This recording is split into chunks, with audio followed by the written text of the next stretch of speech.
Electrostatic டாபிக்ல numerical some பார்க்கலாம் பாருங்க. First sum. When two objects are rubbed with each other approximately a charge of 50 nanocoulomb can be produced in each object. Calculate the number of electrons that must be transferred to produce this charge. நமக்கு வந்து இங்க charge எவ்வளவு கொடுத்திருக்காங்க பாருப்பா. Charge Q is equal to 50 nanocoulomb கொடுத்திருக்காங்க. நேனோகூலம்ப கூலம்ப மாத்தலாம். 1 nanocoulomb equal to 10 power minus 9 coulomb. இதுதான் Q. இப்போ நமக்கு என்ன கேட்டிருக்காங்கன்னா number of electrons that must be transferred அப்படின்னு சொல்லியிருக்காங்க. According to quantisation of charge Q is equal என்ன ஃபார்முலா பார்த்தீங்கன்னா N into e. N is equal to N is known as number of electrons transferred. N is equal to Q by e அப்படின்னு வரும். Q value நமக்கு 50 into 10 power minus 9 கூலம்னு கொடுத்துருக்காங்க. அடுத்து இ value நமக்கு already தெரியும் 1.6 into 10 power minus 19 coulomb. இந்த 10 power minus 9 10 power minus 19 cancel பண்ணால் minus 10 வரும். இந்த கூலும் கேன்சல் பண்ணிடலாம். 50 1.6 கேன்சல் பண்ணால் 31.25 வரும். இன்ட்டு 10 பவர் நமக்கு 10. தீஸ் மெனி எலக்ட்ரான்ஸை நம்ம டிரான்ஸ்ஃபர் பண்ணும்போது body gains 50 nano coulomb of charge. Second sum பாருங்க. The total number of electrons in the human body is typically in the order of 10 power 28. Suppose due to some reason you and your friend lost 1% of this number of electrons. Calculate the electrostatic force between you and your friend separated at a distance of 1 meter. Compare this your weight. Assume mass of each person is 60 kg and use point charge approximation. இங்க வந்து நமக்கு ரெண்டு man இருக்காங்க. இந்த ரெண்டு மேன்லயும் ஒவ்வொருத்தர்லயும் 10 power 28 electron இருக்கு. இப்போ வந்து எவ்வளோ எலக்ட்ரான்ஸ் லாஸ் பண்ணுறாங்க பார்த்தீங்கன்னா 1% எலக்ட்ரான்ஸ் லாஸ் பண்ணுறாங்க. So number of electrons lost வந்து பார்த்தீங்கன்னா 1/100 ஆஃப் 10 பவர் 28. இது ஈக்குவல் எவ்வளோ வரும் பார்த்தீங்கன்னா 10 பவர் 26 எலக்ட்ரான்ஸ்னு கிடைக்குது. இவ்வளோ எலக்ட்ரான்ஸ் டிரான்ஸ்ஃபர் பண்ணதுனால பாடி கெயின்ஸ் பாசிட்டிவ் சார்ஜ். அப்போ பாசிட்டிவ் கியூ சார்ஜ் ரெண்டு பேருக்குமே கிடைக்குது. ரெண்டு பேருமே செப்பரேட்டட் பை 1 மீட்டர் டிஸ்டன்ஸ்னு இருக்காங்க. இப்போது நம்ம வந்து சார்ஜ் Q வந்து ஈக்குவல் டு NE. இது குவான்டைசேஷன் ஆஃப் சார்ஜ்லேருந்து இந்த ஃபார்முலா கிடைக்குது. So Q is equal N வந்து 10 பவர் 26, E வந்து 1.6 இன்ட்டு 10 பவர் மைனஸ் 19 எடுத்துக்கலாம். இந்த 10 பவர் 26 10 பவர் மைனஸ் 19 நம்ம கேன்சல் பண்ணோம்னா நமக்கு 10 பவர் 7 கிடைக்கும். ஸோ 1.6 இன்ட்டு 10 பவர் 7 அப்படின்னு நமக்கு கிடைக்குது. இப்போ ஃபோர்ஸுக்கு என்ன ஃபார்முலா பார்த்தீங்கன்னா ஃபர்ஸ்ட் ஒன் ஃபோர்ஸுக்கு எலக்ட்ரோஸ்டாட்டிக் ஃபோர்ஸுக்கு KQ1 Q2 by R square. இங்கே Q1 Q2 are equal. Q1 and Q2 are equal. சரிங்களா? அதனால Q square by R square எடுத்துக்கலாம். R வேல்யூ எவ்வளோ கொடுத்துருக்காங்க பாருங்க 1 metre separated by distance of 1 metre கொடுத்துருக்காங்க. K வேல்யூ நமக்கு 9 இன்ட்டு 10 பவர் 9 தெரியும். Q வேல்யூ 1.6 இன்ட்டு 10 பவர் 7 நமக்கு வந்திருக்கு. சரிங்களா? இது ஹோல் ஸ்கொயர்னு போட்டுக்கலாம். டிவைட் பை இந்த R வந்து 1 ஸ்கொயர் அப்படின்னு போட்டுக்கலாம். சரிங்களா? இப்படின்னு எடுத்துக்கலாம். இங்கே 10 பவர் 9 இருக்குது. இங்கே 10 பவர் 14 வரும். 7 square 10 power 14. 7 into 2 10 power 14. 10 power 14 10 power 9 என்ன வருது பார்த்தீங்கன்னா 10 பவர் 23 வருது. 9 இன்ட்டு 1.6 டிவைட் இது 9 இன்ட்டு 1.6னா இது ஸ்கொயர் இருக்குது. 1.6 ஸ்கொயர் இன்ட்டு 9 போட்டோம்னா நமக்கு 23 கிடைக்கும். ஸோ 23 இன்ட்டு 10 பவர் 23 நியூட்டன் வந்து இந்த எலக்ட்ரோஸ்டாட்டிக் ஃபோர்ஸ் பிட்வீன் டூ மேன்ஸ்னு வருது. செகண்ட் வந்து வெயிட் கேட்டிருக்காங்க. வெயிட் வந்து பார்த்தீங்கன்னா 60 kilogram man. Mass into acceleration due to gravity. Mass வந்து 60, ஆக்சலரேஷன் டியூ டு கிராவிட்டி 9.8. இது ரெண்டுத்தையும் மல்டிப்ளை பண்ணால் 588 நியூட்டன் கிடைக்கும். தேர்ட் வந்து ரேஷியோ பிட்வீன் எலக்ட்ரோஸ்டாட்டிக் ஃபோர்ஸ் அந்த வெயிட்னு கேட்டிருக்காங்க.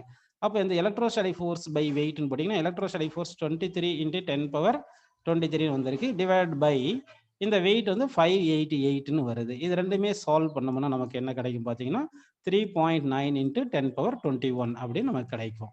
ரெண்டுமே ஃபோர்ஸும் வெயிட்டும் நியூட்டன்னால நியூட்டன் கேன்சல் ஆகிட்டு யூனிட் இருக்காதுங்க.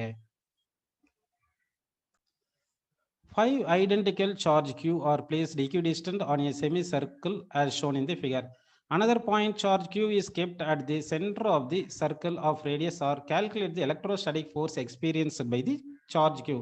ஆக்சுவலாக எலக்ட்ரோஸ்டாட்டிக் ஃபோர்ஸ் வந்து வெக்டார் குவான்டிட்டினால வெக்டாரிக்கலாக தான் ஆட் பண்ணணும். சரி, அதனால ஒவ்வொரு சார்ஜும் இந்த கியூ மேலே எந்த டைரக்ஷனில் ஃபோர்ஸ் எக்ஸெக்ட் பண்ணுதுன்னு பார்க்கணும்.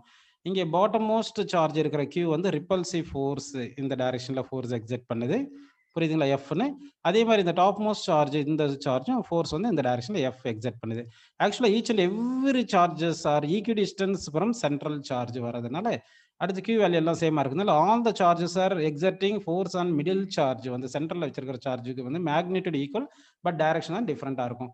இப்போ பார்த்தீங்கன்னா இங்கே நமக்கு டாப் மோஸ்ட் பாயிண்ட் அதாவது பாசிட்டிவ் ஒய் கோஆர்டினேட்டில் இருக்கிற சார்ஜ் நெகட்டிவ் ஒய் கோஆர்டினேட்டில் இருக்கிற சார்ஜ் எக்ஸர்ட் பண்ணுற ஃபோர்ஸஸ் வந்து ஈக்குவல் அண்ட் ஆப்போசிட் கேன்சல் ஆயிருச்சு. அடுத்து வந்து இங்கே நம்ம இங்கே நேம் வச்சிடலாம் பாருங்க. இது first one charge 1 charge 2 charge 3ன்னு வச்சுக்கலாம்.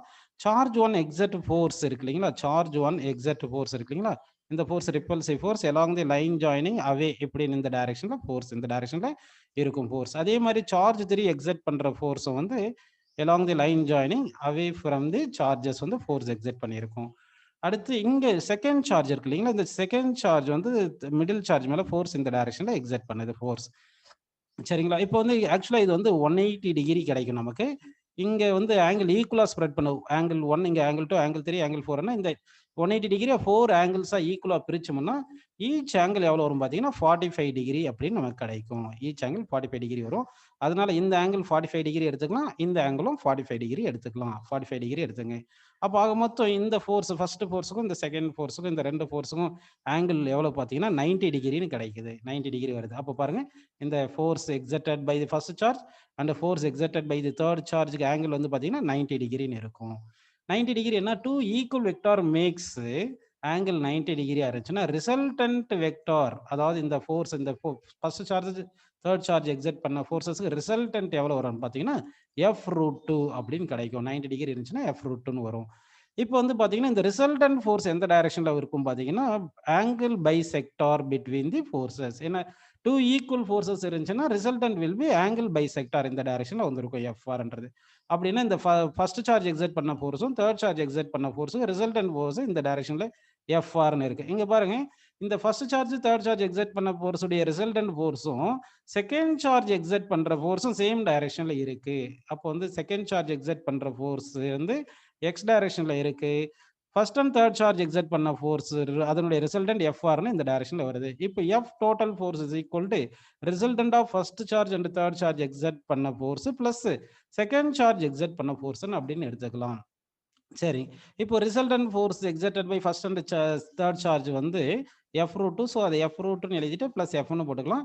எஃப் காமனா எடுத்துட்டோம்னா நமக்கு என்ன வருது பார்த்தீங்கன்னா 1 + √2 அப்படின்னு இருக்கு. இப்போ எஃப்க்கு ஃபார்முலா என்ன சொல்லுங்க, kq1 q2 by r². k value 1/4πε0. சரிங்களா, அடுத்து q1 வந்து q சென்ட்ரல் சார்ஜ், அப்புறம் அந்த சர்க்கிள்ல வச்ச சார்ஜ் கேபிட்டல் q வச்சுட்டு divide by radius of the circle r. அது அந்த r தான் distance between the central charge and any charge on the circle அப்படின்னு போட்டோம்னா r² வந்துருது இன்டு 1 + √2. இந்த ஃபோர்ஸஸ் ஆக்ட்ஸ் பாருங்க எலாங் எக்ஸ் டைரக்ஷன்ல இருக்கிறதுனால வெக்டோரிக்கலா ரெப்ரசென்ட் பண்றதுக்கு எக்ஸ் டைரக்ஷன்ல unit vector i cap. So total force on the middle charge வந்து இந்த கரெக்டான ஆன்சர் நமக்கு கிடைச்சிருக்கு. Unit of force Newton. So answer வந்து இன் டர்ம்ஸ் ஆஃப் நியூட்டன்ல கிடைச்சிருக்குப்பா. நாலாவது கொஸ்டின் பாருங்க, suppose a charge plus q on earth surface and another plus q charge is placed on the surface of the moon. Calculate the value of q required to balance the gravitational attraction between the earth and moon. Suppose the distance between the moon and earth is odd. What would be the charge q change அப்படின்னு சொல்லியிருக்காங்க.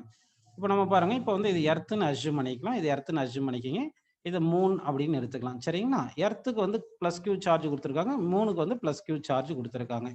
இப்போ வந்து force electrostatic force வந்து எப்படி act ஆகுனா along the line joining repulsive ஃபோர்ஸ்ன்றதுனால away from the charges இந்த டைரக்ஷன்ல எலக்ட்ரோஸ்டாட்டிக் ஃபோர்ஸ் ஆக்ட் ஆகுது. சரிங்களா, அடுத்து வந்து இங்க கிராவிடேஷனல் ஃபோர்ஸ் ஆக்ட் ஆகும். சரிங்களா, இந்த கிராவிடேஷனல் ஃபோர்ஸ் வந்து ஆல்வேஸ் அட்ராக்ஷனல் ஃபோர்ஸ். கிராவிடேஷனல் ஃபோர்ஸ் வந்து ஆல்வேஸ் அட்ராக்ஷனல் ஃபோர்ஸ் அப்படின்னு எடுத்துக்கிறோம். அப்போ வந்து கிராவிடேஷனல் ஃபோர்ஸ் வந்து அட்ராக்ஷனல் ஃபோர்ஸ் அப்படின்னு எடுத்துட்டோம்னா gravitational force and electrostatic force equal and ஆப்போசிட்டா இருந்தா தான் கிராவிடேஷனல் ஃபோர்ஸ் அந்த electrostatic force repulsion force gravitational force of அட்ராக்ஷனை வந்து பேலன்ஸ் பண்ணுதுன்னு எடுத்துக்கணும். அப்போ gravitational force is equal to electrostatic force அப்படின்னு எடுத்துக்கலாம். கிராவிடேஷனல் ஃபோர்ஸ் என்ன ஃபார்முலா பாருங்க, g into mass of the earth into mass of the moon divide by r². r distance between the earth and moon. அதே electrostatic force k into q1 q2 both charges are given to earth and moon are equal. சரிங்களா, அதனால q into q² அப்படின்னு நம்ம எடுத்துக்கலாம் divide by r². இங்க r² cancel ஆயிரும். இப்போ charge q தானே கேட்டிருக்காங்க, அப்போ q² இஸ் ஈக்குவல் என்ன வரும் பார்த்தீங்கன்னா g into mass of the earth into mass of the moon divide by இந்த k வந்துடும். இங்க q² தானே இருந்தது, நம்ம q தான் வேணும், ஸோ ஸ்கொயர் ரூட் எடுத்துடலாம். இப்போ எல்லா வேல்யூவும் சப்ஸ்டிட் பண்ணுவோம். q is equal to g value வந்து 6.67 into 10 பவர் 6.67 into 10 பவர் -11. அடுத்து மாஸ் ஆஃப் தி எர்த் இங்கே கொடுத்துருக்காங்க பாருங்க 5.9 into 10 பவர் 24. 5.9 into 10 power 24. சரிங்களா, அடுத்து mass of the moon 7.9 into 10 power 22. 7.9 into 10 power 22 அப்படி கொடுத்துருக்காங்க. மாஸ் ஆஃப் தி எர்த் வந்து இங்க 10^24 சரிங்களா. டிவைட் பை கே வேல்யூ நமக்கு தெரியும் 1/4πε0 வேல்யூ வந்து 9 × 10^9. இதை வந்து நம்ம ஸ்கொயர் ரூட் எடுத்துடலாம் சரிங்களா. ஸ்கொயர் ரூட் எடுக்கணும். ஸ்கொயர் ரூட் எடுத்தோம்னா நமக்கு அப்ராக்சிமேட்லி 5.87 × 10^13 இதுதான் சார்ஜ் வேல்யூ கிடைக்குது. அடுத்து இந்த கியூ பாருங்க, இண்டிபெண்டன்ட் ஆஃப் டிஸ்டன்ஸ். ஏன்னா டிஸ்டன்ஸ் வந்து கேன்சல் பண்ணிட்டோம் இல்லையா. அப்போ இந்த charge value is independent of distance separated by the earth and moon. அதனால தான் அந்த distance between earth and moon change பண்ணாலும் இங்க charge value do not change. Whatever the distance between earth and moon, the force will be balance, electrostatic force will be balanced by gravitational force அப்படின்னு வரும். Draw the free body diagram for the following cases as shown in the figure. ஆக்சுவலாக free body diagram என்னென்ன பார்த்தீங்கன்னா, என்னென்ன forces இந்த பாடி மேலே act ஆகுதோ அது எல்லாமே நம்ம மென்ஷன் பண்ணணும் சரிங்களா. இப்போ ஃபர்ஸ்ட் டயக்ராமில் பார்த்தீங்கன்னா, இந்த கியூ ஆக்சுவலாக எலக்ட்ரிக் ஃபீல்டு வந்து பாசிட்டிவ் சார்ஜ் மேலே எலாங் தி எலக்ட்ரிக் ஃபீல்டு தான் ஃபோர்ஸ் எக்ஸைட் பண்ணும். அப்போ எலக்ட்ரோஸ்டாட்டிக் ஃபோர்ஸ் இந்த டைரக்ஷனில் ஆக்ட் ஆகும். அடுத்து எம்ஜி ஃபோர்ஸ் இந்த டைரக்ஷனில் ஆக்ட் ஆகும். நார்மல் ரியாக்ஷன் இந்த டைரக்ஷனில் ஆக்ட் ஆகும். அடுத்து இந்த ஸ்ப்ரிங் வந்து என்ன இருக்குன்னா வந்து இங்கே வந்து இங்க கம்ப்ரஸ்டா இருந்திருந்தா ப்ரெஸ்ஸிங் ஃபோர்ஸ் ஆக்ட் ஆயிருக்கும், புஷிங் ஃபோர்ஸ் இப்படி ஆக்ட் ஆயிருக்கும்.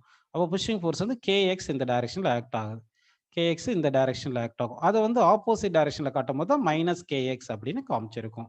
அதனால வந்து பாருங்க, இந்த கேஸ்ல வந்து கேஎக்ஸ் இந்த டைரக்ஷன்ல இருக்குது, எலக்ட்ரோஸ்டாட்டிக் ஃபோர்ஸ் வந்து இந்த டைரக்ஷன்ல இக்யூ இருக்கு. அடுத்து வந்து normal reaction perpendicular to the surface, MG force always vertically downward அப்படின்னு இந்த டயக்ராம் காமிச்சிருக்கும். செகண்ட் டயக்ராம் பாருங்க. ஆக்சுவலாக வந்து செகண்ட் டயக்ராம் பார்த்தீங்கன்னா பாசிட்டிவ் ஷீட் நெகட்டிவ் ஷீட் இருக்கு சரிங்களா. இங்கே எலக்ட்ரிக் ஃபீல்டு வந்து positive charge to negative charge இருக்கும். இங்கே ரூப் ஒன்று இருக்கு. இங்கேருந்து ஒரு ஸ்ட்ரிங்கில் ஒரு சார்ஜ்டு பாடி கனெக்ட் பண்ணியிருக்கோம், ப்ளஸ் சார்ஜ். இந்த பாசிட்டிவ் சார்ஜ் வந்து எலக்ட்ரிக் ஃபீல்டு வந்து பாசிட்டிவ் சார்ஜ் மேலே எலாங் தி ஃபீல்டு தான் எக்ஸர்ட் பண்ண ஃபோர்ஸ். அதனால EQ ஃபோர்ஸ் இந்த டைரக்ஷன் ஆக்ட் ஆகுது.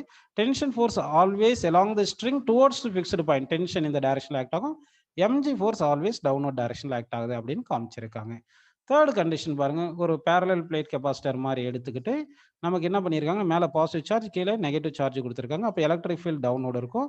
ஒரு நெகட்டிவ் சார்ஜ் எடுத்து இப்படி ப்ரொஜெக்ட் பண்ணுறோம். அப்படி தாங்க, நெகட்டிவ் சார்ஜ் எடுத்து ப்ரொஜெக்ட் பண்ணோம்னா வெலாசிட்டி தான் இந்த டைரக்ஷனில் கொடுத்துருக்குமே தவிர gravitation force downward direction act ஆகும். இங்கே எலக்ட்ரோஸ்டாட்டிக் ஃபோர்ஸ் எந்த டைரக்ஷனில் ஆக்ட் ஆகும்னா நெகட்டிவ் சார்ஜ் மேலே ஆப்போசிட் தி எலக்ட்ரிக் ஃபீல்டு தான் ஆக்ட் ஆகும் ஃபோர்ஸ். அப்போ electrostatic force EQ upward act ஆகுது. இப்போ பாருங்க, electrostatic force EQ upward act ஆகுது, எம்ஜி டவுன்வர்ட் ஆக்ட் ஆகுது. இதுதான் free body diagram for this question. இந்த ஃபர்ஸ்ட் டயக்ராம் ஒரு முறை பார்த்தீங்கன்னா, அந்த ஃபர்ஸ்ட் டயக்ராமில் இன்னொன்று பார்த்தீங்கன்னா, இங்கே பாடி இருக்குது, எலக்ட்ரிக் ஃபீல்டு இந்த டைரக்ஷனில் இருக்குது ஃபர்ஸ்ட் டயக்ராமில். அடுத்து வந்து இங்கே ஸ்ப்ரிங் கனெக்ட் பண்ணியிருக்காங்க. ஒருவேளை இந்த ஸ்ப்ரிங் ஸ்ட்ரெச்டு கண்டிஷனில் இருந்தால் ஃபோர்ஸ் வந்து கேஎக்ஸ் ஃபோர்ஸ் இந்த டைரக்ஷனில் ஆக்ட் ஆகிருக்கும். அதாவது நெகட்டிவ் எக்ஸ் டைரக்ஷனில் கேஎக்ஸ் ஃபோர்ஸ் ஆக்ட் ஆகும். அப்போ நார்மல் ரியாக்ஷன் அப்போடு தான் இருக்கும், எம்ஜியும் டவுன்வர்ட் டைரக்ஷனில் தான் இருக்கும். எலக்ட்ரிக் ஃபோர்ஸ் வந்து சார்ஜ் மேலே எலாங் தி பாசிட்டிவ் சார்ஜ் மேலே எலாங் தி எலக்ட்ரிக் ஃபீல்ட் தான் ஃபோர்ஸ் ஆக்ட் ஆகும். ஸோ இந்த கேஸில் இது வந்து ஸ்ட்ரெச்டு ஸ்ப்ரிங்காக இருந்திருந்தா அப்போ normal reaction N upward, mg downward, electrostatic force EQ வந்து டுவோர்ட்ஸ் ரைட்டு. இந்த ஸ்ப்ரிங் ஃபோர்ஸ் அது ஸ்ட்ரெச்டு ஸ்ப்ரிங்னா வந்து அட்ராக்ஷனல் ஃபோர்ஸாக வந்திருக்கும். அப்போது கேஎக்ஸ், கேன்றது ஃபோர்ஸ் கான்ஸ்டன்ட், எக்ஸ்ன்றது எக்ஸ்டென்ஷன், கேஎக்ஸ் ஃபோர்ஸ் லெஃப்ட் டைரக்ஷனில் நெகட்டிவ் எக்ஸ் டைரக்ஷனில் ஆக்ட் ஆகிருக்கும். ஸோ இது வந்து நமக்கு free body diagram for first டயக்ராமுக்கு கிடைச்சிருக்கும். Consider an electron traveling with a speed V0 and entering into a uniform electric field E which is perpendicular to V0 as shown in the figure, ignoring gravity. Obtain the electron's acceleration, velocity and position as function of time. இங்கே x axis வந்து towards right, y axis upward கொடுத்துருக்காங்க. இங்கே plates பார்த்தீங்கன்னா positive plate கீழே இருக்குது, negative plate மேலே இருக்குது. So electric field வந்து அப்போர்டு ஆக்ட் ஆகுது. இங்கே நெகட்டிவ் சார்ஜ் மேலே ஃபோர்ஸ் வந்து electric field opposite direction to electric field தான் ஃபோர்ஸ் எக்ஸர்ட் பண்ணும். இங்கே எல்லாமே நம்ம வெக்டாரிக்கலி ரெப்ரசென்ட் பண்ணணும். அதனால வந்து unit vector with respect to unit vector எல்லாமே ரெப்ரசென்ட் பண்ணுவோம். ஃபர்ஸ்ட் வந்து நம்ம என்ன கண்டுபிடிக்க போறோம்னா ஆக்சலரேஷன் கண்டுபிடிக்க போறோம் சரிங்களா. ஆக்சலரேஷன் என்ன ஃபார்முலா பார்த்தீங்கன்னா, force is equal to E into Q சரிங்களா. E இன்ட்டு Q, Q என்னது சார்ஜ் ஆஃப் எலக்ட்ரான். இந்த ஃபோர்ஸ் எந்த டைரக்ஷனில் ஆக்ட் ஆகுதுன்னு பார்த்தீங்கன்னா downward direction, y direction, negative y டைரக்ஷனால மைனஸ் ஜே கேப் போட்டுக்கலாம். இந்த ஃபோர்ஸ் ஃபார்முலா வந்து mass into acceleration. So mass into acceleration equal to E into E into minus j அப்படின்னு நமக்கு கிடைக்குது. ஸோ ஆக்சலரேஷன் வேணும்னா மாஸ்ல டிவைட் பண்ணுங்க. So E into E this minus divide by M into j cap. இதுதான் வந்து acceleration of the electron in this electric field கிடைக்குது. Second வந்து என்ன கேட்டிருக்காங்கன்னா velocity of the electron in terms of time அப்படின்னு கேட்டிருக்காங்க. ஸோ ஃபர்ஸ்ட் ஒன்று முடிஞ்சு, செகண்ட் ஒன்று பாருங்க வெலாசிட்டி. வெலாசிட்டி ஜென்ரலாக பார்த்தீங்கன்னா இனிஷியல் யூடி யூ பிளஸ் ஏடி இதுதான் ஃபார்முலா. ஸோ இனிஷியல் வெலாசிட்டி எந்த டைரக்ஷனில் இருக்குது பார்த்தீங்கன்னா வந்து எக்ஸ் டைரக்ஷனில் இருக்குது. அதனால இங்கே initial velocity is equal to v naught into i cap அப்படி எடுத்துக்கலாம். அப்போ யூ வந்து v naught into i cap அப்படின்னு எடுத்துக்கலாம். ஆக்சலரேஷன் இங்கே நம்ம கண்டுபிடிச்சதுனால அந்த ஆக்சலரேஷன் அப்படியே சப்ஸ்டிட் பண்ணுங்க. Minus e divide by m into t time டின்னு போட்டு ஜே கேப் அப்படின்னு போட்டுட்டோம். இதுதான் velocity vector in terms of time அப்படின்னு வந்திருக்கு. இது ஃபர்ஸ்ட் பார்த்தது ஆக்சலரேஷன் வெக்டார். சரிங்களா? தேர்ட் வந்து என்ன பார்க்க போறோம்னா டிஸ்பிளேஸ்மெண்ட். ஆக்சுவலாக பொசிஷன் வெக்டாருக்கு என்ன, டிஸ்பிளேஸ்மெண்ட் வெக்டாருக்கு என்ன ஃபார்முலா பார்த்தீங்கன்னா யூடி பிளஸ் ஆஃப் ஏடி ஸ்கொயர் அப்படின்னு நமக்கு ஃபார்முலா. சரிங்களா? இப்போ position vector is equal initial velocity நமக்கு எவ்வளோ கொடுத்துருக்காங்க, வி நாட் கொடுத்ததுனால வி நாட் போட்டு அது பாசிட்டிவ் எக்ஸ் டைரக்ஷனில் இருக்கிறதுனால ஐ கேப்னு போட்டுக்கிறோம். அடுத்து ஆக்சலரேஷன் மைனஸ்னால minus 1/2 e divide by m into இந்த டி ஸ்கொயர் போட்டுட்டு இந்த j cap acceleration minus j கேப்ல இருக்கு. ஸோ இதுதான் வந்து position of the electron with respect to டைமுக்கு answer. A closed triangular box is kept in an electric field of magnitude E is equal to 2 into 10 power 3 Newton per coulomb as shown in the figure. Calculate the electric flux through first one vertical rectangular surface, second one slant surface, and third வந்து நமக்கு entire surface அப்படின்னு கேட்டிருக்காங்க. சரிங்களா? ஆக்சுவலாக இங்கே இந்த பிளாங்கை வந்து எங்கே பிளேஸ் பண்ணியிருக்காங்க, எலக்ட்ரிக் ஃபீல்டு தான் பிளேஸ் பண்ணியிருக்காங்க. This box triangular box to not contain any charge அப்படின்னு எடுத்துக்கணும். ஃபர்ஸ்ட் கேஸில் வந்து நம்ம கண்டுபிடிக்கிறதுக்கு முன்னாடி ஃப்ளக்ஸுக்கு ஃபார்முலா பார்த்தீங்கன்னா வந்து BA cos theta அப்படின்னு எடுத்துக்கணும். வேறு டீட்டான்றது என்ன பார்த்தீங்கன்னா angle between magnetic field and area அப்படி எடுத்துக்கணும். ஏரியா டைரக்ஷன் எப்படி இருக்குன்னா பர்பண்டிகுலர் டு தி பிளேன் அவுட்வோர்டு அப்படி இருக்கும். பர்பண்டிகுலர் டு தி பிளேன் அவுட்வோர்டுன்னு இருக்கும். சரிங்களா? ஃபர்ஸ்ட் அந்த பேக் சர்ஃபேஸ் ட்ரையாங்குலர் இது ரெக்டாங்குலர் சர்ஃபேஸ் பேக் சர்ஃபேஸ் இருந்திருக்கும் இல்லைங்களா? அந்த சர்ஃபேஸ் இங்கே பேக் சர்ஃபேஸ் எடுத்திருந்தோம்னா இந்த ஹைட் 5 சென்டிமீட்டர், லெங்த் 15 சென்டிமீட்டர் கொடுத்துருக்காங்க. ஆக்சுவலாக ஏரியா இங்கே ஃபீல்டு வந்து பார்த்தீங்கன்னா இந்த டைரக்ஷனில் இருக்கும் ஃபீல்டு. அங்கே வந்து ஆக்சுவலாக ஃபீல்டு என்ட்ரிங் சர்ஃபேஸ் வரும். ஏரியா வந்து எந்த டைரக்ஷனில் இருக்கும் பார்த்தீங்கன்னா இந்த அவுட்வோர்டு இருந்திருக்கும். ஏரியா எந்த டைரக்ஷன் இருக்கும். So angle between electric field and area 180 degree கிடைக்குது. அப்போ காஸ் 180. ஸோ ஃபர்ஸ்ட் கேஸில் வந்து ட்ரையாங்குலர் பாக்ஸுக்கு வந்து ஃபர்ஸ்ட் கேஸில் வந்து -1 ஏன்னா காஸ் 180ன்னு வரும். காஸ் 180 -1ன்னு போட்டு மைனஸ் பி வந்து எவ்வளோ கொடுத்துருக்காங்கன்னா 2 into 10 power 3ன்னு போட்டுட்டு ஏரியா வந்து லெங்த் இன்ட்டு பிரெத் அதாவது 15 சென்டிமீட்டர் இன்ட்டு 5 சென்டிமீட்டர் அப்படின்னு நம்ம எடுத்துக்கிறோம். சரிங்களா? ஸோ இது எல்லாமே நம்ம வந்து மல்டிப்ளை பண்ண போகிறோம். இதை மல்டிப்ளை பண்ணோம்னா நமக்கு ஆன்சர் எவ்வளோ கிடைக்கும் பார்த்தீங்கன்னா இது சால்வ் பண்ணணும். நம்ம சால்வ் பண்ணோம்னா நமக்கு ஆன்சர் வந்து இங்கே 2 into 15 30, 30 into 5 150, 150 இந்த 10 power 3 10 power -2 10 power -2 இது எல்லாமே கேன்சல் பண்ணால் 150 இது இங்கே வந்து 10 power 3 10 power -4 பண்ணால் என்ன வருது பார்த்தீங்கன்னா 10 power -1 வரும். ஸோ நமக்கு answer 15 newton metre square per coulomb அப்படின்னு கிடைக்குது. இந்த மேக்னிடியூட் மட்டும் இங்கே மைனஸ் இருக்குது. ஆனால் வந்து எப்பவுமே ஃப்ளக்ஸ் என்ட்ரிங் வந்து நெகட்டிவ் தான் பண்ணணும். இந்த வெர்டிக்கல் சர்ஃபேஸில் ஃப்ளக்ஸ் என்ட்ரிங் அதனால் அது நெகட்டிவ் தான் வரும். இங்கே மேக்னிடியூட் மட்டும் கொடுத்துருக்காங்க. அதாவது நியூமரிக்கல் வேல்யூ மட்டும் கொடுத்துருக்காங்க. சரிங்களா? 150 நியூட்டன் மீட்டர் ஸ்கொயர் பர் கூலும்னு. செகண்ட் சர்ஃபேஸில் பார்த்தீங்கன்னா செகண்ட் சர்ஃபேஸ் வந்து இந்த இன்க்ளைன் பிளேன் இந்த சர்ஃபேஸ் நம்ம எடுக்கணும். இந்த சர்ஃபேஸ் எடுக்கணும். ஆக்சுவலாக ஏரியா வந்து இந்த டைரக்ஷனில் இருக்கும். ஃபீல்டு வந்து இந்த டைரக்ஷனில் இருக்குது. தீட்டா வந்து அக்யூட் ஆங்கிள். இது அக்யூட் ஆங்கிள். சரிங்களா? அக்யூட் ஆங்கிள்னால காஸ் தீட்டா பாசிட்டிவ் தான். அதனால ஃப்ளக்ஸ் பாசிட்டிவ். அது இல்லாமல் flux coming out the surface வந்து பாசிட்டிவ் தான் வரும். இன்னொன்று பார்த்தீங்கன்னா flux entering is equal to flux leaving அப்படின்னு எடுத்துக்கலாம். Flux entering is equal to flux leaving. ஏன்னா டோட்டல் ஃப்ளக்ஸ் ஈக்குவல் டு 0 தானே. ஏன்னா இந்த மொத்தம் இந்த பாக்ஸுக்குள்ள சார்ஜ் கிடையாது. அக்கார்டிங் டு காஸ்ல வந்து electric flux through the close surface equal total charge contained தான். ஆனால் சார்ஜ் 0ன்றதுனால டோட்டல் ஃப்ளக்ஸ் 0 இருக்கணும். அப்போ ஃப்ளக்ஸ் எவ்வளோ என்ட்ரு ஆகுதோ அவ்வளோ தான் லீவிங்னு வரணும். புரியுதுங்களா? அப்போ flux leaving is equal to அதே 15 newton metre square per coulomb அப்படின்னு கிடைக்கும். சரி, தேர்ட் வந்து என்ன சொல்லியிருக்காங்கன்னா what is the entire surface? Entire சர்ஃபேஸுக்கு என்ன பண்ணும்? காஸ்ல யூஸ் பண்ணும். ஃப்ளக்ஸ் இஸ் ஈக்குவல் டு அதாவது நமக்கு என்ன சொல்லுங்க, flux is equal to Q by epsilon naught total charge enclosed by the closed surface by epsilon naught. இந்த டோட்டல் சார்ஜ் வந்து 0 தானப்பா. அதனால ஃப்ளக்ஸ் வந்து 0ன்னு வந்திருக்கு.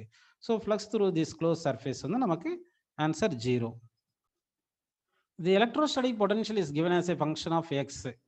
Calculate the corresponding electric field region A, B, C and D. Plot the electric field as a function of x for the graph. ஆக்சுவலாக electric field இன்டென்சிட்டிக்கும் பொட்டன்ஷியலுக்கும் என்ன ரிலேஷன் பார்த்தீங்கன்னா electric field intensity is equal to -dV/dx அப்படின்னு வரும். Negative potential gradient. அதாவது பொட்டன்ஷியலுக்கும் டிஸ்டன்ஸுக்கும் நம்ம ஸ்லோப் எடுத்துட்டு அதுக்கு மைனஸ் மல்டிப்ளை பண்ணா electric field. So electric field equal to negative slope of potential distance graph அப்படின்னு எடுத்துக்கணும். புரியுதுங்களா உங்களுக்கு? சரி, ஃபர்ஸ்ட் ரீஜன் ஏல பார்க்கலாம். ரீஜன் ஏல பார்த்தீங்கன்னா ஸ்லோப் வந்து நெகட்டிவ் வரதுனால நெகட்டிவ் இன்டு நெகட்டிவ் பாசிட்டிவ்னு வந்துடும். இந்த ஸ்லோப் நம்ம கண்டுபிடிக்கணும். இந்த ஒய் வேல்யூ எவ்வளோ பார்த்தீங்கன்னா வந்து நமக்கு இங்கே இந்த மார்க் பண்ணது இங்கே 5, இங்கே வந்து 6, 7, 8ன்னு இருக்கு. அப்போ 8 minus 5 divide by adjacent side எவ்வளோ கொடுத்துருக்காங்கன்னா 0.2 கொடுத்துருக்காங்க. சரிங்களா? 0.2. அப்போ என்ன ஆகுதுன்னா 3 டிவைட் பை 0.2ன்னு வருது. 3 டிவைட் பை 0.2 எவ்வளோ பாருங்க, 3/30/2ன்னு வந்துடும். ஸோ 15 வோல்ட் பர் மீட்டர் அப்படின்னு கிடைச்சிருக்கு. செகண்ட் வந்து இபி வந்து பார்த்தீங்கன்னா இந்த ஸ்லோப் ஜீரோனால பி ரீஜன்ல வந்து ஸ்லோப் ஜீரோனால எலக்ட்ரிக் ஃபீல்டு வந்து ஜீரோ. நல்லா புரிஞ்சுக்கணும். Electric field intensity is equal to negative of slope of potential distance graph. Slope வந்து செகண்ட் ரீஜன்ல வந்து ஜீரோவா இருக்கிறதுனால அப்போ வந்து ஸ்லோப் எலக்ட்ரிக் ஃபீல்டுக்கு வந்து ஸ்லோப் வேல்யூ தானே டிபெண்ட் ஆயிருக்கு, அதனால ஜீரோ வந்துடுது.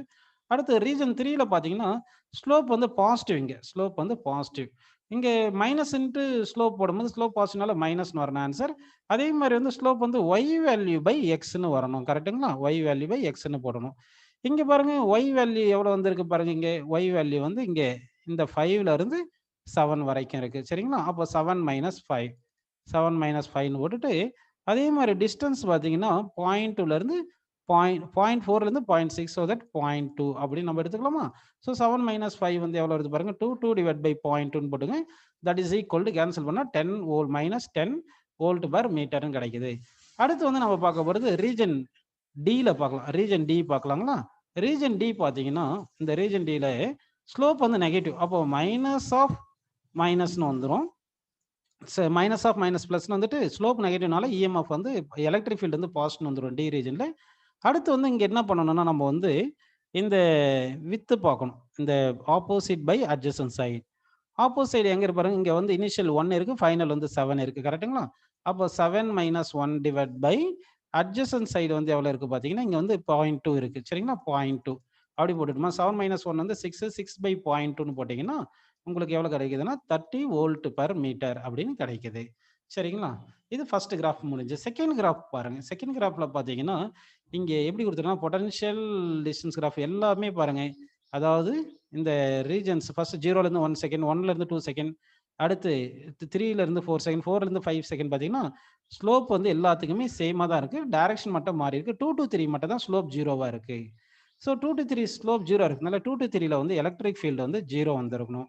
அதனால பாருங்க 2 to 3 வந்து எலக்ட்ரிக் ஃபீல்ட் ஜீரோன்னு காமிச்சிருக்காங்க. அடுத்து வந்து ஒவ்வொரு கேஸ்ல எல்லா கேஸ்லயுமே ஸ்லோப் வந்து நியூமரிக்கல் வேல்யூ ஆஃப் ஸ்லோப் பாருங்க. Y value and x value same. Y value வந்து 30 யூனிட் இருக்கு, எக்ஸ் வேல்யூ 1 யூனிட் இருக்கு. அதனால நமக்கு 13 கிடைக்கும். சரிங்களா? 13 கிடைக்குது. புரியுதுங்களா? அது சரி. இப்போ ஆக்சுவலாக பார்த்தீங்கன்னா நமக்கு இங்கே இது electric field versus distance graph தான் வரைஞ்சிருக்கணும். அப்போ இங்கே எலக்ட்ரிக் ஃபீல்டுன்னு போட்டிருக்கணும். சரி, இப்போ வந்து பார்த்தீங்கன்னா first case 0 to 1 second slope வந்து பாசிட்டிவ். ஆக்சுவலாக எலக்ட்ரிக் ஃபீல்டுக்கு என்ன பாருங்க, மைனஸ் ஆஃப் ஸ்லோப் தானே எடுக்கணும், மைனஸ் ஆஃப் ஸ்லோப்னு எடுக்கணும். அப்போ 0 to 1 செகண்ட் வந்து நமக்கு ஸ்லோப் பாசிட்டிவ்னால எலக்ட்ரிக் ஃபீல்டு நெகட்டிவ். அது பாருங்க எலக்ட்ரிக் ஃபீல்டு நெகட்டிவ்ல கிராஃப் வரைஞ்சிருக்காங்க. அடுத்து 1 to 2 வந்து ஸ்லோப் நெகட்டிவா இருக்கிறதுனால நெகட்டிவ் இன்ட்டு ஸ்லோப் நெகட்டிவ்னால positive EMF electric field positive வந்திருக்கு. 2 to 3 செகண்ட் வந்து ஸ்லோப் ஜீரோ, ஸோ ஜீரோன்னு இங்கே கிடைச்சிருக்கு எலக்ட்ரிக் ஃபீல்டு. 3 to 4 வந்து ஸ்லோப் வந்து நெகட்டிவ், ஸ்லோப் நெகட்டிவ்னால electric field positive. Electric field equal to minus into slope. அடுத்து 4 to 5 செகண்ட், இந்த 4 to 5 செகண்ட்ல slope positive. So electric field equal to negative into slope வந்து பாசிட்டிவ்னால மைனஸ். அப்போ எலக்ட்ரிக் ஃபீல்டு நெகட்டிவ் அப்படின்னு இந்த கிராஃப் கிடைச்சிருக்கு நமக்கு.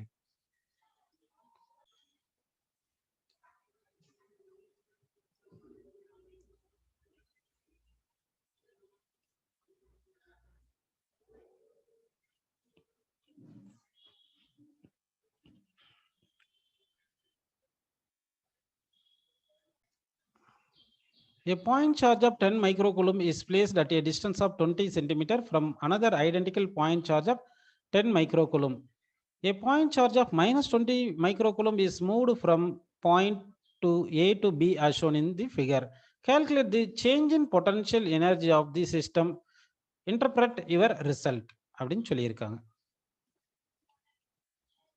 இப்போ பாருங்க இந்த பாயிண்ட் ஏல வந்து இனிஷியலா பொட்டன்ஷியல் வந்து இந்த ஃபர்ஸ்ட் சார்ஜ்னாலயும் செகண்ட் சார்ஜ்னாலயும் பொட்டன்ஷியல் V1 வச்சுக்கலாம்.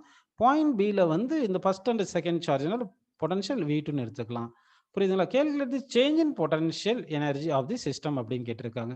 அப்படிதானப்பா? அப்போ வந்து change in potential energy is equal என்ன பண்ணணும்னா, நமக்கு வொர்க் டன் அப்படின்னு போடணும். That is equal potential difference அதாவது பொட்டன்ஷியல் டிஃபரன்ஸ் இன்டு சார்ஜ் அப்படின்னு நம்ம எடுத்துக்கணும். பொட்டன்ஷியல் டிஃபரன்ஸ் இன்டு சார்ஜ்ன்னு அப்படின்னு எடுத்துக்கணும். சரிங்களா? பொட்டன்ஷியல் டிஃபரன்ஸ் என்னது? V2 minus V1 into Q அப்படின்னு நம்ம எடுத்துக்க போறோம். சரிங்களா? V2 மைனஸ் V1 இன்டு Qன்னு எடுத்துக்கலாம். சரிங்களா? இப்போ V2 எவ்வளோ பார்த்தீங்கன்னா, அதாவது V2ன்றது இந்த ஃபர்ஸ்ட் சார்ஜ், செகண்ட் சார்ஜ் 2த்துனாலும் சேர்ந்து அட் பாயிண்ட் பில இருக்கிறது தான் V2ன்னு எடுத்துக்கிறோம். அந்த ஃபார்முலா என்ன பார்த்தீங்கன்னா, உங்களுக்கு V2 வந்து தனியா கண்டுபிடிக்கலாங்களா? V2 பாயிண்ட் பில இருக்கிற potential due to 10 coulomb 10 micro coulomb சார்ஜ்னால K இன்டு 10 சரிங்களா? டிவைட் பை டிஸ்டன்ஸ் வந்து எவ்வளோ வரும் பார்த்தீங்கன்னா, இந்த டிஸ்டன்ஸ் வந்து 5√2 சென்டிமீட்டர் வரும். ஸோ 5√2 சென்டிமீட்டர் அப்படின்னு போட்டுக்கலாம். 5√2 சென்டிமீட்டர் பிளஸ் இந்த 10 மைக்ரோ கூலும்னால இந்த டிஸ்டன்ஸ் என்ன வரும் பார்த்தீங்கன்னா, நமக்கு வந்து இந்த 15 ஸ்கொயர் பிளஸ் 5 ஸ்கொயர் போடணும். அப்போ 5√10ன்னு கிடைக்கும். ஸோ 5√10 K இன்ட்டு 10ன்னு போட்டுட்டு இங்க வந்து 5√10ன்னு போட்டுக்கலாம். சரிங்களா? இப்போ V2 இஸ் ஈக்குவல் இந்த K இன்ட்டு 10 காமனா வெளியே எடுத்துடலாம். K இன்ட்டு 10 வந்து இது மைக்ரோ கூலும்னால 10 இன்ட்டு 10 பவர் மைனஸ் 6ன்னு போட்டுட்டு divide by 5 into 10 power minus 2 போடணும். ஏன்னா சென்டிமீட்டர் கொடுத்ததுனால இன்ட்டு என்ன இருக்குன்னா 1/√2 இருக்கு பிளஸ் 1/√10ன்னு இருக்கு. இப்போ அடுத்து வந்து பொட்டன்ஷியல் அட் பாயிண்ட் 1 கண்டுபிடிக்கணும். பொட்டன்ஷியல் அட் பாயிண்ட் 1 என்ன பார்த்தீங்கன்னா வந்து உங்களுக்கு இந்த பாயிண்ட்ல அதாவது பாயிண்ட் ஏல வந்து என்ன வரும்னா K இன்ட்டு 10 சரிங்களா? Divide by 5 centimetre plus second சார்ஜ்னால K இன்ட்டு 10 டிவைட் பை 15 வரும்.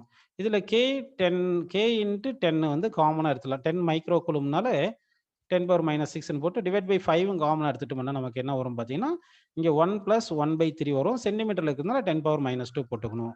ஸோ இந்த வேல்யூஸ் எல்லாம் இங்க சப்ஸ்டிட் பண்ணணும். இந்த Q வேல்யூ எவ்வளோ பார்த்தீங்கன்னா -2. இந்த Q வேல்யூ வந்து -2 இன்ட்டு 10 பவர் மைனஸ் 6ன்னு வரும். இதெல்லாம் சப்ஸ்டிட் பண்ணணும் நம்ம.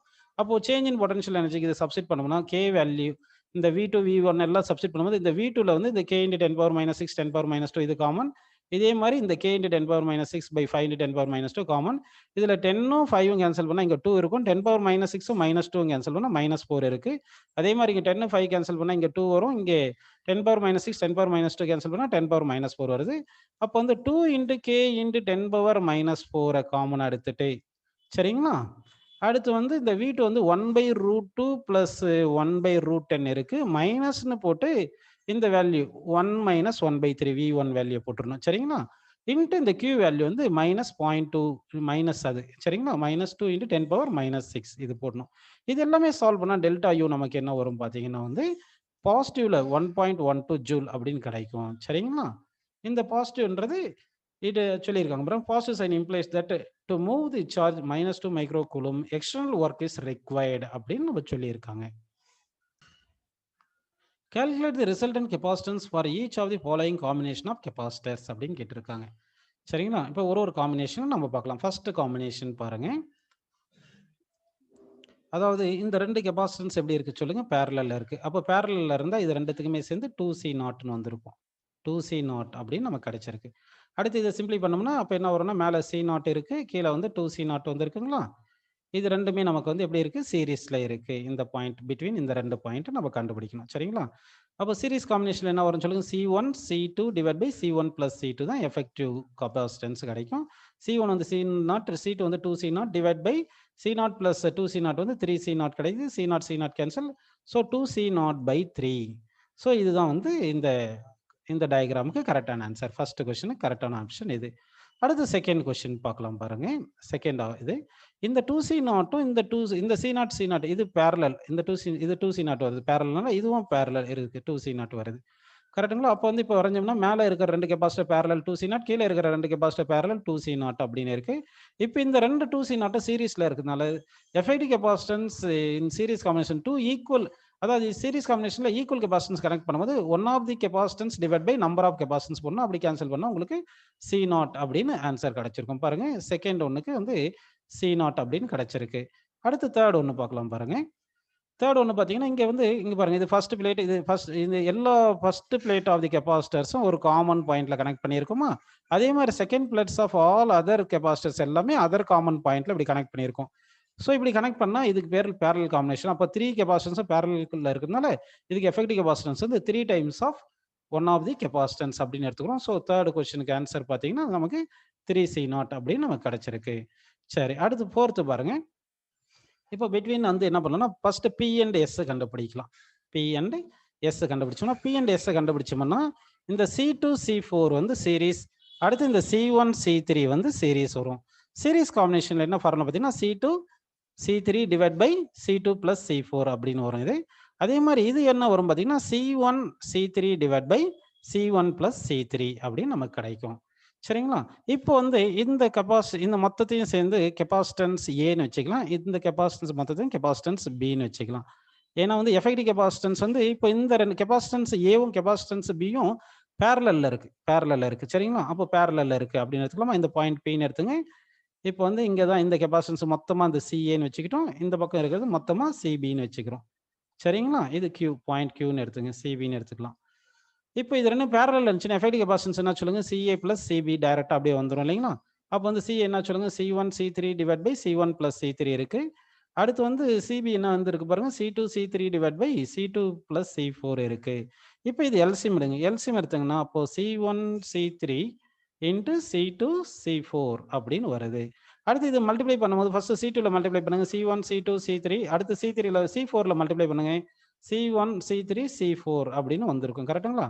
நெக்ஸ்ட் இந்த C1 C3 இந்த பக்கம் மல்டிப்ளை பண்ணுங்க. இந்த C1 C3 இங்க மல்டிப்ளை பண்ணலாமா? இங்க பாருங்க. இங்க C2 C4 போட்டுருக்கணும். சரிங்களா? C2 C4. இங்க C2 C4 போட்டுருக்கணும். இங்க C2 C4 போட்டுருக்கணும். ஏன்னா வந்து இங்க C2 இருக்கு, C4 இருக்கு. C2 C4 கம்பைன் பண்ணும்போது C2 into C4 divide by C2 C4 வரும். ஸோ இதை மல்டிப்ளை பண்ணும்போது C1 into C1 into C2 into C4 வருது. அதே மாதிரி இந்த C3 மல்டிப்ளை பண்ணும்போது C2 C3 C4 அப்படின்னு ஆன்சர் இது கிடைக்கும்.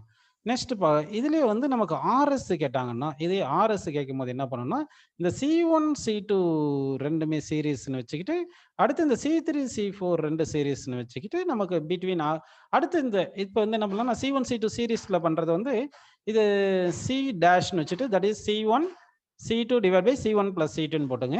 அதே மாதிரி C3 C4 வந்து சீரிஸ்னு வச்சுட்டு, அது C டபுள் டேஷ்னு வச்சுட்டு என்ன பண்ணலாம்னா வந்து C3 C4 divide by C3 plus C4ன்னு எடுத்துக்கிட்டு, இப்போ வந்து என்ன பண்ணணும்னா, இந்த C டேஷும் C டபுள் டேஷும் பேரலல் இருக்கிற மாதிரி கண்டுபிடிச்சோம்னா எஃபெக்டிவ் கெபாசிட்டன்ஸ் அக்ராஸ் RS கிடைச்சிருக்கும். நம்ம ஃபர்ஸ்ட் கண்டுபிடிச்சது எஃபெக்டிவ் கெபாசிட்டன்ஸ் அக்ராஸ் PQ கண்டுபிடிச்சோம்.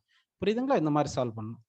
அடுத்து வந்து பார்த்தீங்கன்னா, பிட்வீன் P அண்ட் Q நம்ம இங்க கண்டுபிடிக்கணும். இந்த மாதிரி கண்டுபிடிக்கணும். இப்போ இங்க பாருங்க, இந்த C0 சீரிஸ்ல இருக்கிறதுனால இது C0/2ன்னு வருது. கரெக்ட்டுங்களா? இங்க கீழே இருக்கிற C0 சீரிஸ்ல இருக்கிறதுனால இது C0/2ன்னு வருது நமக்கு. இப்போ வந்து பார்த்தீங்கன்னா, இது ஈக்குவலன்ட் எப்படி மேல பண்ணலாம்? மேல இருக்கிறது C0/2, கீழே இருக்கிறது Cன்னு வந்திருக்கு. C0ன்னு வந்திருக்கு. அது கீழே இருக்கிறது C0/2ன்னு வந்திருக்கு. இது எல்லாமே பேரலல்ல இருக்கிறதுனால அப்படியே டைரக்டா ஆட் பண்ணிக்கணும். Effective capacitance C0/2 plus C0 plus C0/2 அப்படின்னு போட்டோம்னா மொத்தமா நமக்கு 2C0 அப்படின்னு நமக்கு ஆன்சர் கிடைச்சிரும். An electron and a proton are allowed to fall through the separation between the plates of a parallel plate capacitor of voltage 5 volt and separation distance h is equal to 1 millimeter as shown in the figure. Calculate the time of flight for both the electrons and the protons. Suppose if neutron is allowed to fall, what is the time of flight among the three? Which of the will reach the bottom first? இங்க mass of proton 1.6 into 10 power minus 27, mass of electron 9.1 into 10 power minus 31, G10 ன்னு கொடுத்திருக்காங்க. சரிங்களா? சரி, இப்போ வந்து இங்க எல்லாமே நம்ம டைம் சால்வ் பண்ணும்போது இக்னோரிங் கிராவிட்டி எடுத்துட்டு பண்ணியிருக்காங்க. ஏன்னா கிராவிடேஷன் ஃபோர்ஸை விட எலக்ட்ரோஸ்டாட்டிக் ஃபோர்ஸ் அதிகமா இருக்கும் அப்படின்னு எடுத்துட்டு கிராவிட்டியை வந்து இக்னோர் பண்ணிட்டாங்க. சரி, ஜென்ரலா வந்து இங்க பாருங்க, எலக்ட்ரான் மேல வந்து இங்க எலக்ட்ரிக் ஃபீல்டு வந்து எந்த டைரக்ஷன்ல இருக்குன்னா, ஃபர்ஸ்ட் கேஸ்ல அப்போர்டு இருக்கு. எலக்ட்ரான் மேல electric field opposite to the electric field தான் ஃபோர்ஸ் எக்ஸர்ட் பண்ணும். அப்போ எலக்ட்ரான் மேல டவுன்வர்ட் எக்ஸர்ட் பண்ணுது. அதே மாதிரி செகண்ட் கேஸ்ல புரோட்டான் வந்து இருக்கு பாருங்க. புரோட்டானுக்கு வந்து எலக்ட்ரிக் ஃபீல்டு இங்க பாசிட்டிவ் நெகட்டிவ் இருக்கு. புரோட்டான் மேல எலக்ட்ரிக் ஃபீல்டு தான் ஃபோர்ஸ் எக்ஸர்ட் பண்ணும். அப்போ ஃபோர்ஸ் இந்த டைரக்ஷன்ல எக்ஸர்ட் பண்ணுது. சரி, எலக்ட்ரிக் ஃபீல்டுக்கு என்ன ஃபார்முலா பார்த்தீங்கன்னா, பொட்டன்ஷியல் டிஃபரன்ஸ் பை டிஸ்டன்ஸ். ஜெனரலா மேக்னிட்யூடுக்கு மட்டும் எடுத்துக்கலாம். பொட்டன்ஷியல் டிஃபரன்ஸ் 5 குடுத்துருக்காங்க. டிஸ்டன்ஸ் வந்து 1 மில்லிமீட்டர் 10⁻³ குடுத்ததுனால, அப்ப நமக்கு எலக்ட்ரிக் ஃபீல்ட் இன்டென்சிட்டி எவ்வளோ கிடைக்குதுன்னா, 5000 வோல்ட் பெர் மீட்டர் அப்படின்னு எலக்ட்ரிக் ஃபீல்ட் இன்டென்சிட்டி கிடைச்சிருக்கு. சரிங்களா? இது வரைக்கும் உங்களுக்கு புரிஞ்சிருக்கு. அடுத்து வந்து என்ன பண்ணா, டைமுக்கு கண்டுபிடிக்கலாம். டைமுக்கு வந்து displacement is equal to UT plus ½ AD square தெரியும் இல்லையா உங்களுக்கு? ஸோ மேலேருந்து கீழ விழணும். இனிஷியலா வந்து இது வரும்போது எப்படி இருக்குன்னா, இனிஷியல் வெலாசிட்டி வந்து 0 அப்படின்னு இருக்கு. அப்ப இனிஷியல் வெலாசிட்டி 0 போட்டீங்கன்னா, displacement equal to ½ AT square அப்படின்னு போட்டுக்கலாம். அப்போ T ஸ்கொயர் இஸ் ஈக்குவல் என்ன வரும்னா, 2S by A square root. T square இருக்குனால ஸ்கொயர் ரூட். அப்ப T is equal to 2 into root of 2 into S வந்து நம்ம Hன்னு எடுத்துக்கலாம். ஏ ஆக்சலரேஷன் இல்லையா? ஆக்சுவலா ஃபோர்ஸ்க்கு என்ன ஃபார்முலா பார்த்தீங்கன்னா, E இன்டு Q. அடுத்து ஃபோர்ஸ்க்கு வந்து mass into acceleration according to Newton's law that is equal E into Q போட்டு acceleration equal EQ by M அப்படின்னு நம்ம எடுத்துக்கலாம். புரியுதுங்களா அது? இப்போ வந்து என்ன பண்ணலாம்னா, இங்க EQ டிவைட் பை A பிளஸ்ல EQ டிவைட் பை M போட்டா மேல M போயிரும். புரியுதுங்களாப்பா? ஸோ இந்த மாரி இருக்கும். இப்போ வந்து நம்ம என்ன பண்ணணும்னா, எலக்ட்ரானுக்கு வேணும்னா, எலக்ட்ரானுக்கு டைம் டேக்கன் வந்து இதெல்லாம் சப்ஸ்டிட்யூட் பண்ணணும். 2 இன்டு H வந்து 1 millimetre 10⁻³ mass of the electron 1.6 into 10⁻19 divide by E வந்து நம்ம 5000 கண்டுபிடிச்சு வச்சிருக்கோம். Q வந்து 1.6 into 10⁻19 mass of the electron வந்து 9.1 இன்டு 10⁻31 கொடுத்துருக்காங்க. மாஸ் ஆஃப் தி எலக்ட்ரான் வந்து கவனிங்க, மாஸ் ஆஃப் தி எலக்ட்ரான் வந்து 9.1 இன்டு 10⁻31 அப்படின்னு சப்ஸ்டிட் பண்ணணும். சரிங்களா? 9.1 இன்டு 10⁻31 இதை சப்ஸ்டிட் பண்ணிட்டு சிம்பிளை பண்ணீங்கன்னா உங்களுக்கு ஆன்சர் என்ன கிடைக்கும் பார்த்தீங்கன்னா, நியர்லி 1.5 நேனோ செகண்ட் அப்படின்னு கிடைக்கும். அதே மாதிரி புரோட்டான் கண்டுபிடிச்சிங்கன்னா, புரோட்டானுக்கு வந்து square root of 2 into H mass of electron பிளேஸ்ல மாஸ் ஆஃப் புரோட்டான் போட்டிருக்க வேண்டியது. அவ்வளோதான். E into Q. Charge of எலக்ட்ரானும் சார்ஜ் ஆஃப் புரோட்டானும் மேக்னிடியூட் சேம். சரி, numerical value same. So 2 into H வந்து 10⁻³ மாஸ் ஆஃப் புரோட்டான் வந்து இங்கே பாருங்க 1.6 இன்ட்டு 10⁻27 கொடுத்துருக்காங்க. 1.6 இன்ட்டு 10⁻27 கொடுத்துருக்காங்க. சரிங்களா? Divide by electric field strength value வந்து 5000. சார்ஜ் வந்து நமக்கு 1.6 இன்ட்டு 10⁻19. இதை சிம்பிளை பண்ணோம்னா நமக்கு time of flight for the proton 63 nano second approximately கிடைக்கும். நியூட்ரான் வந்து சார்ஜ்லெஸ் பார்ட்டிகல்னால இது வந்து எலக்ட்ரானுக்கு ஃபர்ஸ்ட் கண்டுபிடிச்சிட்டோம், புரோட்டான் கண்டுபிடிச்சிட்டோம். நியூட்ரானுக்கு பார்த்தீங்கன்னா வந்து நியூட்ரானுக்கு வந்து சார்ஜ்லெஸ் பார்ட்டிகல்னால எலக்ட்ரிக் ஃபீல்ட்னால ஃபோர்ஸ் எக்ஸர்ட் ஆகாது. அப்போ கிராவிடேஷனல் ஃபோர்ஸ் மட்டும் தான் இருக்கும். அப்போ வந்து டைம் பீரியடுக்கு இங்கே டைம் ஆஃப் ஃபிளைட்டுக்கு இங்கே ஆக்சலரேஷன் பேஸ்ல G மட்டும் தான் எடுத்துக்கணும் நம்ம. அப்போ டைம் டேக்கன் வந்து root of 2H by acceleration வந்து ஆக்சலரேஷன் டு கிராவிட்டி Gன்னு எடுத்துக்கணும். சரிங்களா? மற்ற எலக்ட்ரான் புரோட்டானுக்கு வந்து அங்கே எலக்ட்ரிக் ஃபோர்ஸ் ரொம்ப அதிகமாக இருக்கும். அதனால கிராவிடேஷனல் ஃபோர்ஸ் எலிமினேட் பண்ணிட்டோம். இங்கே வந்து பார்த்தீங்கன்னா இங்கே நியூட்ரானுக்கு கிராவிடேஷனல் ஃபோர்ஸ் மட்டும் தான் எடுத்துக்கிறோம். ஸோ இது வந்து பார்த்தீங்கன்னா 2 இன்ட்டு H வந்து நமக்கு எவ்வளோ கொடுத்துருக்கோம்? 1 மில்லிமீட்டர். ஸோ 10⁻³ டிவைட் போட்டு டிவைட் பை இது 10ன்னு போட்டுடலாம். கரெக்டுங்களா? இப்போ இதை எடுத்தீங்கன்னா உங்களுக்கு ஆல்மோஸ்ட் வந்து ரூட் வந்து 1.414. இந்த 10⁻³ 10 வந்து 10⁻⁴ ரூட் எடுத்துட்டா 10⁻2ன்னு வரும். அப்போ 1.41 இன்ட்டு 10⁻2 வர்றது நம்ம 14.1 இன்ட்டு 10⁻³ போடுறத மில்லி செகண்ட் அப்படின்னு நம்ம எடுத்துக்கலாம். அதனால தான் டைம் ஆஃப் ஃபிளைட் ஃபார் நியூட்ரானுக்கு வந்து 14.1 மில்லி செகண்ட் அப்படின்னு நமக்கு வந்திருக்கு. During thunderstorm, the movement of water molecule within the clouds creates friction, partially causing the bottom part of the clouds to become negatively charged. This implies that the bottom of the cloud and the ground act as a parallel capacitor. If the electric field between the cloud and ground exceeds the dielectric breakdown of the earth 3 into 10⁻6 volt per meter, lightning will occur. If the bottom part of the cloud is 1000 meter above the ground, determine the electric potential difference that exists between the cloud and the ground. Second one, in a typical lightning ground, 25 coulomb of electrons are transferred from cloud to ground. How much electrostatic potential energy is transferred to the ground அப்படின்னு சொல்லியிருக்காங்க. சரி, இப்போ நமக்கு electric field intensity பாருங்க 3 into 10⁻6 கொடுத்துருக்காங்க. அடுத்து வந்து இந்த டிஸ்டன்ஸ், இந்த கிளவுடைய டிஸ்டன்ஸ் கிரவுண்ட்ல இருந்து எவ்வளவு கொடுத்துருக்காங்கன்னா 1000 மீட்டர். அப்போ இது வந்து எலக்ட்ரிக் ஃபீல்ட் இன்டென்சிட்டின்னு எடுத்துங்க, இது வந்து டிஸ்டன்ஸ்னு எடுத்துங்க. நமக்கு numerical value of potential difference, actually electric ஃபீல்டுக்கு என்ன ஃபார்முலா பார்த்தீங்கன்னா பொட்டன்ஷியல் டிஃபரன்ஸ் பை டிஸ்டன்ஸ் வரும். So potential difference is equal electric field into distance வருது. எலக்ட்ரிக் ஃபீல்டு 3 into 10⁻6, டிஸ்டன்ஸ் வந்து 1000 10⁻3. ஸோ 3 into 10⁻6 10⁻3 கூட்டினா 10⁻9 வோல்ட் அப்படின்னு கிடைக்குது. ஸோ பொட்டன்ஷியல் டிஃபரன்ஸ் வந்து 3 into 10⁻9 வோல்ட்னு கிடைச்சிருக்கு. இது ஃபர்ஸ்ட் கேஸ் முடிச்சு. செகண்ட் கேஸ் என்ன பார்த்தீங்கன்னா வந்து சார்ஜ் வந்து 25 கூலம்ப் ஆஃப் சார்ஜ் வந்து டிரான்ஸ்ஃபர் பண்ணியிருக்கோம். அப்போ எவ்வளோ பொட்டன்ஷியல் எனர்ஜி டிரான்ஸ்ஃபர் ஆயிருக்கும்? அப்போ potential energy transfer equal potential difference into charge தான் ஃபார்முலா. அது பொட்டன்ஷியல் டிஃபரன்ஸ் நமக்கு வந்து எவ்வளோ வந்திருக்கு பாருங்கப்பா. இங்கே பொட்டன்ஷியல் டிஃபரன்ஸ் வந்து 3 into 10⁻9 வந்திருக்கு இல்லையா? 3 into 10⁻9 இன்ட்டு சார்ஜ் வந்து 25 போட்டுங்க.